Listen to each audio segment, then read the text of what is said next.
തെരഞ്ഞെടുപ്പിന് മുമ്പ് കേരള രാഷ്ട്രീയത്തിൽ വിസ്മയമുണ്ടാകുന്ന തരത്തിൽ യുഡിഎഫിന്റെ അടിത്തറ വിപുലീകരിക്കും. അതെങ്ങനെയാണെന്നുള്ളതിന്റെ വിശദീകരണമൊന്നും ദയവ് ഇതിപ്പോ ചോദിക്കുന്നു.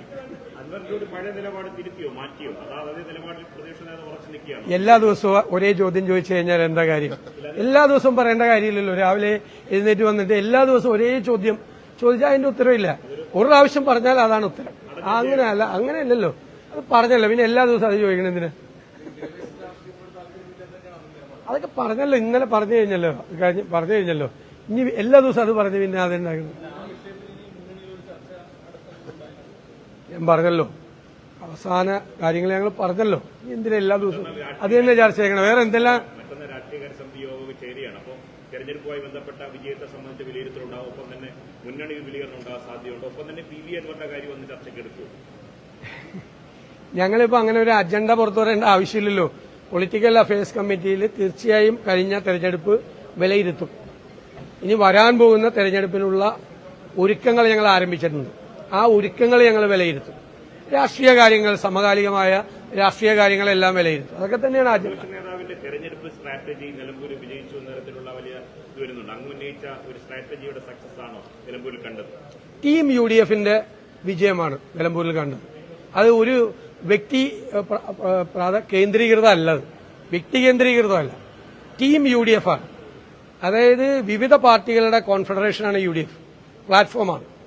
പക്ഷേ ആ വിവിധ പാർട്ടികളുടെ പ്ലാറ്റ്ഫോം ഒരു പാർട്ടിയെ പോലെ പ്രവർത്തിച്ചു എന്നതാണ് ഏറ്റവും പ്രധാനപ്പെട്ട പ്രത്യേകത. മുതിർന്ന നേതാക്കളുടെ ഗൈഡ് ലൈനും അവരുടെ അനുഗ്രഹങ്ങളും എല്ലാം ഉണ്ടായിരുന്നു. ചെറുപ്പക്കാരുടേത് എന്റെ അടുത്ത് നിൽക്കുന്ന സി ചാണ്ടി ഉമ്മൻ 3000 വീട് കയറിയ ആളാണ്.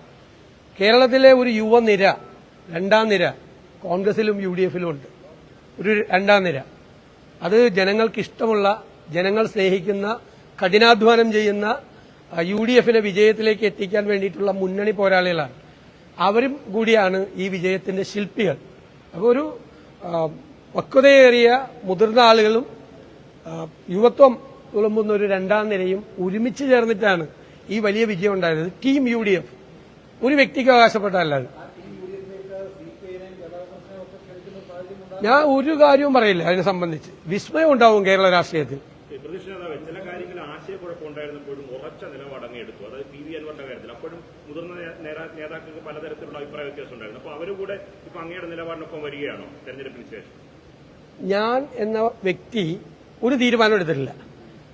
ഞാൻ യുഡിഎഫ് എടുത്ത തീരുമാനം നിങ്ങളോട് പറഞ്ഞിട്ടുണ്ട്. നിങ്ങളെല്ലാം കൂടി അത് ഞാനെടുത്ത തീരുമാനമാക്കി. യുഡിഎഫ് ഏകകണ്ഠമായിട്ട് എടുത്ത തീരുമാനമാണ് യുഡിഎഫ്.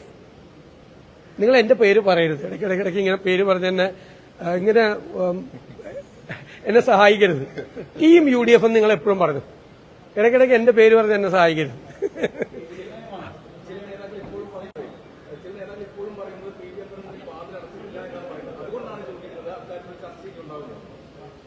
ഞങ്ങളത് പറഞ്ഞു കഴിഞ്ഞല്ലോ. ഞാൻ ഇനി അതൊരു വിവാദമാക്കണ്ട. ചില കാര്യങ്ങൾ നമുക്ക് എല്ലാ ദിവസവും പറയേണ്ട കാര്യങ്ങൾ. കൺവീനർ അടൂർ പ്രകാശിന്റെ കാര്യം പറഞ്ഞു. എംപിമാർക്കും ചിലപ്പോൾ മത്സരിക്കാൻ ഉള്ള ഇളവ് നൽകും. എംപിമാരെന്നുള്ള നിലയിൽ നിയമസഭാ തെരഞ്ഞെടുപ്പ് മാറ്റി നിർത്താനുള്ള സാഹചര്യം ഉണ്ടാവില്ല. അദ്ദേഹം അങ്ങനെ പറഞ്ഞായിട്ട് എനിക്കറിയില്ല. ഞാൻ നോ കമന്റ്സ്.